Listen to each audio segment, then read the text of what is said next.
Hey there, and welcome to the Girl Means Business podcast, the show where we're all about helping you feel confident both as a mom and a business owner. I'm your host, Kendra Swalls, mom of two, former teacher, and full-time photographer and business coach. Each week, we'll discuss the challenges, success, and secrets that make you say, I can do this, because you absolutely can. So pop in those earbuds, grab your favorite snack, and let's dive in because this girl means business. Hello there, and welcome to the Girl Means Business podcast. We are deep in the throes of summer vacation. Now, for those of us with kids at home, this is the time of year that we all love and hate at the same time, especially as work from home parents.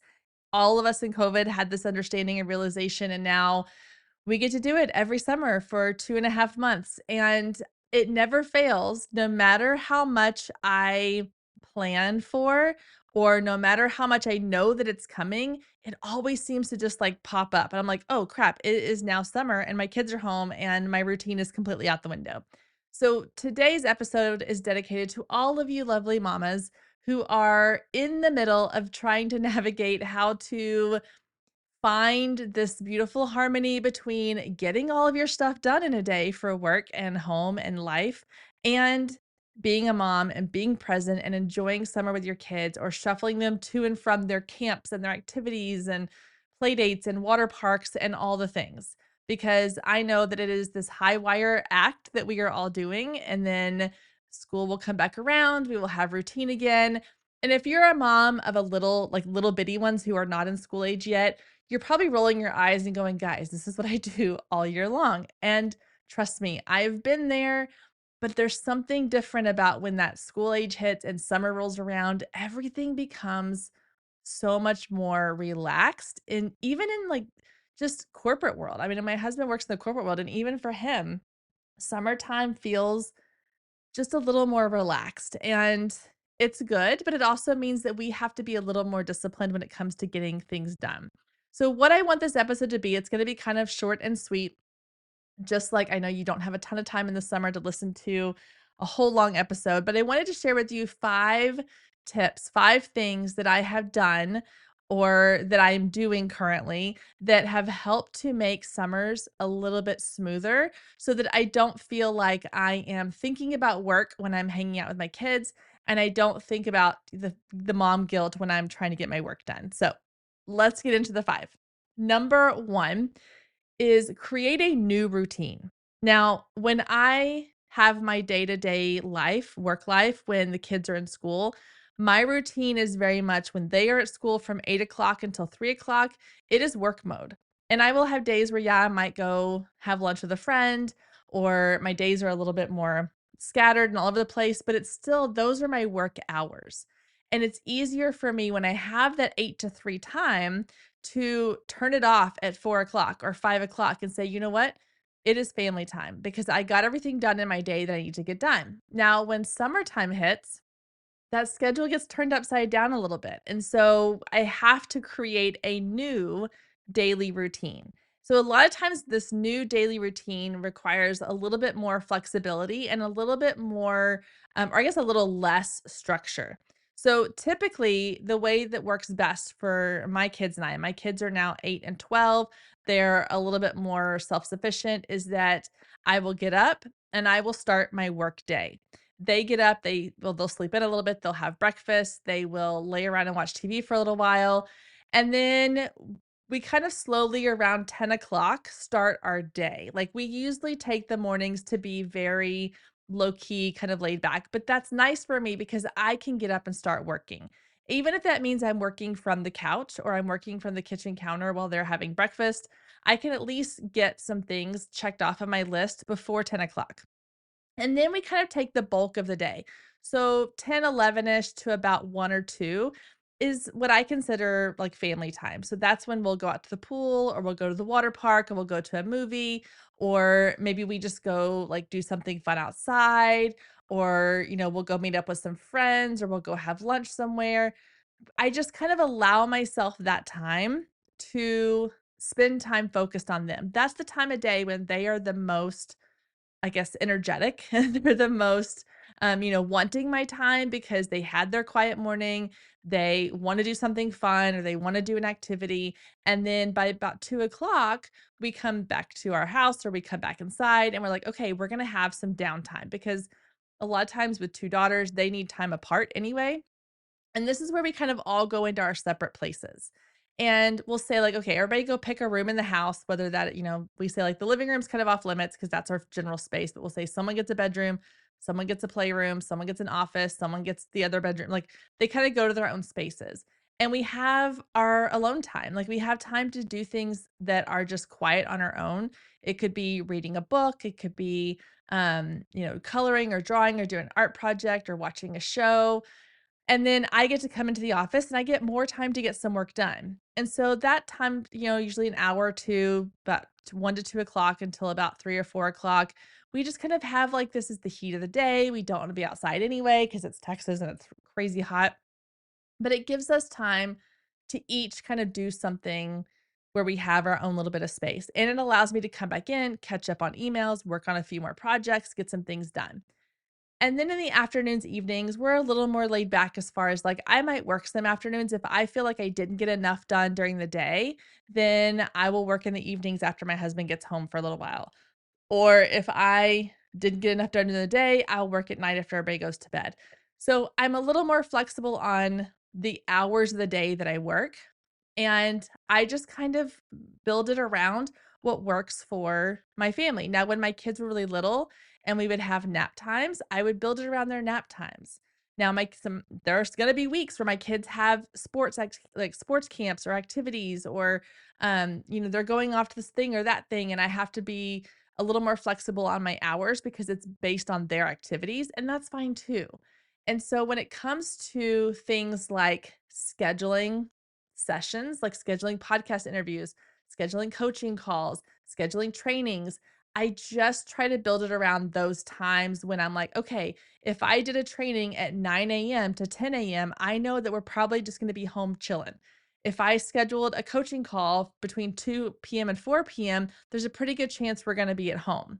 But I probably wouldn't schedule them during the times of day when I know my kids want to be the most active, or when I know that my kids are probably going to need to be taken somewhere or picked up from somewhere. So just kind of generally knowing what the routine could be each day, but then also giving myself the flexibility to say there's going to be some weeks where this completely gets flipped on its head, and that's fine too. But my kids are also at the age where I can have the conversations with them and I can say, hey, it's summer vacation. I still have to work. I still have to make money. I still have to be, responsible and have these tasks, these people that I'm responsible for and to. And so I need to do these things. And then when I do those things for a couple hours, we can go do something fun for a couple hours. So I have that conversation with them so that they understand that it's not just me locking myself into an office. All right, number two, kind of goes along with number one. It's just be flexible. If you're someone who really, really loves and thrives on routine, this is probably not your favorite time of year. Not gonna lie, that's a little rough. I like routine, but I also like flexibility. So it can be a little bit of a challenge if you're someone who is like, but I really like knowing that from this time to this time, I'm gonna get all the things done I need to have done, or I'm gonna at least have the freedom to do that because I don't have to be somewhere else. If that is the type of person you are, recognize that and plan your summer activities around what you need to get done in your business. But for the most part, you're just going to have to be a little bit more flexible on, like I said, with the routine, with what you can get done in a day. I tend to not plan a lot of really big projects during the summer because I know that I'm not going to have the same amount of time to devote to those things as I would, in the fall when the kids are back in school, or in the spring when they're, busy with school as well, or when I have a little bit more time. So just being flexible in your schedule, but also flexible in what you know that you can actually take on during these summer months. So again, don't plan some big, huge project or launch during this time if you know you're not going to be able to devote as much time to it as you could during the regular school year. Okay, number 3 is a big one, and it's a little late in the season to tell you this part, but I'm gonna go ahead and do it anyway, and that is to plan ahead. So planning ahead means, for example, these podcast episodes.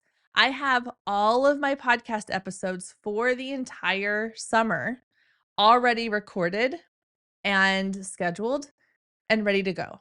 So that's one thing on my like weekly to-do list that for the next 8 weeks, 12, and I guess that's 8, 9, 10, I have about 10 or 11 weeks done. That's 10 or 11 weeks worth of things already checked off my to-do list. I already have them uploaded. I have the blog posts ready to go for each one. I have graphics ready for each one. I have graphics scheduled on my social media calendar. It's all done. So I don't have to think about it. There are so many incredible tools out there available to you to help you plan ahead for so many things in your business. And so even if it's not planning ahead like content wise for the whole summer, if you can pick one day at the beginning of each month and say, this is the day that I'm going to plan out my content for the rest of the month and schedule it out, or this is the day that I'm going to plan out, all of my emails that I know need to get sent on certain days for follow-ups for different clients or reminders for different clients, schedule those out. Anything you can do to plan ahead. If you know that your family is going to be on vacation for a week in July, then plan ahead now. Start planning for, okay, what do I need to make sure gets done during that week that I can schedule in advance? Are there emails that need to be sent that I can schedule in advance? Is there content I need to create that can be scheduled in advance? Are there client meetings that need to be pushed out to some other time? What are the things that you can do so that when you are on that vacation, you can breathe a little bit easier knowing that things are still running smoothly. If it means that you need to outsource some things during that time, outsource those things during that time. You Whatever you need to do in order to feel like your business can keep running, even though you might be taking a little bit of a slower pace or you might be on vacation for a little while. Anything you can do now that's going to help you feel more relaxed and confident and comfortable when you're on vacation or for the rest of the summer, go ahead and do it now as much as you possibly can. Again, there's so many tools that will help you do that. Number 4, this is a fun one. Get your kids involved. Now, this used to be something that I not really struggled with, I would say, but it just didn't cross my mind. So when my kids were a little bit younger, I would kind of put everything into a box. It was like, okay, this is my work, this is my family, this are my friends, and everything was compartmentalized. When I started mixing them all together, it became way more fun. So now, again, my kids are 8 and 12, so they're a little bit older, but they understand what I do. They know what my business is. They know what my photography business and my coaching business. I let them in, I talk about it. They ask me a lot of times, when I picked them up from school during the school year, and I asked them how their day was and what they did during the day, and if anything exciting happened or anything, that made them feel a certain way. Like we have this whole conversation, and they'll turn around back on me. Well, how was your day? Well, what did you do today? How did your coaching call go today? How did that make you feel? Like we have these really cool conversations now that they're a little bit older. So they know what it is that I do. So when I let them into my world, in my business, then one, it made them way more understanding of the times when I was like, hey, I'm going to have to go do this thing for a little while. But then when I get done or when I get back, we'll have time together. They were way more understanding of that. And then two, it allowed them to be like, well, I want to help with that. Like, can I be a part of that? So there have been times when, maybe I'm working on a project or something and they'll come in, they'll be like, was there anything I can help you do? And I'll be like, my oldest one is learning how to use Canva. And so I'll be like, yeah, do you want to design a Canva graphic for this? She's like, sure. And I'll give her, the template that I use or the few templates that I use. And then she'll go in and she'll change all the things for me in Canva and have them ready for me. Or my youngest one, really for her, it's mostly just like she wants to hang out and be around me and like watch me record a podcast episode or, sitting here with me while I edit photos. Like that stuff's interesting to her. Both of them have been to photo shoots with me and been my little assistant on my photo shoots. So I think depending on the age of your kids, letting them be involved in what you're doing in your business, letting them into your world, not only will help them understand a little bit more whenever you do need to kind of step away and go, I have to get these things done. It's not mom's locking herself into an office and getting and working. It's mom's doing these things in her business and that's what helps her business grow. And they can be a little more understanding of that. Or if they're old enough that they can actually get a little bit involved in your business, let them get a little bit involved. I told my oldest daughter, I was like, you know what? This summer is my summer of Pinterest. I am learning and diving all into using Pinterest, and I need help creating graphics for my Pinterest pins. So I have about 10 different graphics, like templates that I use. And I told her, I said, you know what? What if I pay you $1 for each graphic that you design for me? And so each podcast episode, each blog post I need, I'm going to give you the information. You take it, you create the pins for it, and then I'll pay you $1 for every pen you create for me. And so I'm going to make her one of my, contract employees this summer and see how she does. Now, it may not go well. It may go fabulously. I don't know yet. We'll see. She's still learning how to use Canva, so it'll be an experiment for sure. But I love that she's interested and she wants to learn and she wants to be involved. So it's a great way to get her into what I'm doing in my business. Okay, last but not least, number 5 is don't be afraid to take a break. Give yourself the space to say, you know what? I want to take this summer to really focus on enjoying this time with my kids. Maybe your kids are getting to the point where like they're about to not want to spend a whole lot of time with you in the summer. They're aging out of wanting to hang out with you a lot of times, or they're getting ready to go off to college in a couple years, or maybe they're going to be starting school in a few years and you're like, you know what? I just want to enjoy this time for a little bit longer. And so give yourself the grace to go, you know what? It's okay if I don't post as often to social media in the summer because I'm spending time with my kids. And it's okay if that blog post doesn't get published every single week. Maybe I only do 2 a month instead of 4 a month for the next 2 or 3 months because I'm spending time with my kids or my family, or we're going on vacations. Like, it's okay. It's okay to take a break. Last summer, actually last August, I took a break from the podcast, and that was one of the main reasons why I was feeling really burned out. I felt like it was taking away some of the joy I had in podcasting because I was having to do it a lot of times over the summer with my kids around, and it was becoming this frustrating thing, and I was like, "Oh, I'm just so burned out with this." So I took a break. And ultimately, I realized how much I missed it and I loved it. And so I came back to it, but if I needed that break in order to stop the burnout from getting to a point where I was completely done, then it was worth taking that break. So if these summer months, if it's causing you to feel resentment over, I just want to enjoy this time with my kids and I can't because I have to do this stuff. Obviously, there's parts of your business you're going to have to do in order to keep it running.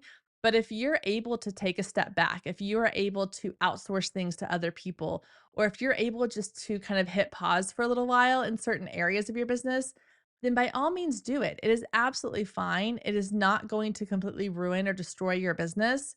If, again, obviously make smart choices, like don't completely hit pause on everything if you need that income for your business or for your family. But if there are parts of it that you can hit pause on and come back to when summer is winding down, then do that. Give yourself the grace and give yourself the space to enjoy this time because it's why we all did this in the first place. At least I know that is for me, was that I wanted to have the freedom and the flexibility to choose when I worked and when I spent time with people that I loved. And having my kids home for the summer and being able to go and enjoy being around them more often is one of the big reasons why I love what I get to do. And I don't want to spend all summer working and ignoring my kids. So I'm giving myself the grace. I'm doing these things, I'm planning ahead.